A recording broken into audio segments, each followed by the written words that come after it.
আজকে বানিয়েছিলাম মৌরালা মাছ দিয়ে লেবু দিয়ে পাতিলেবু দিয়ে টক করেছি।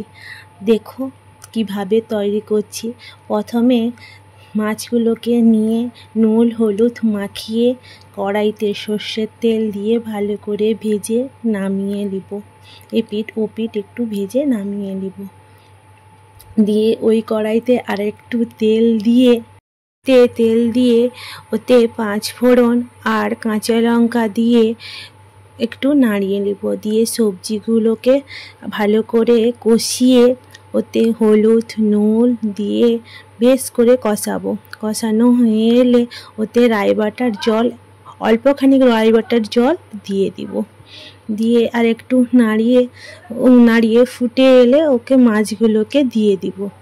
দিয়ে হয়ে এসছে, লেবুগুলোকে চিপে রস বের করে দিয়ে একটা খানিক ফুট হবে, তারপর সর্ষের তেল দিয়ে নামিয়ে নিব। আমাদের বাড়িতে সবাই নিত্য নতুনভাবে টক খায়। আজ না, আমি আসার কাছ থেকে ওরা টক খায়, সেই জন্য আপনাদের কাছে সবসময় শেয়ার করি। নমস্কার বন্ধু।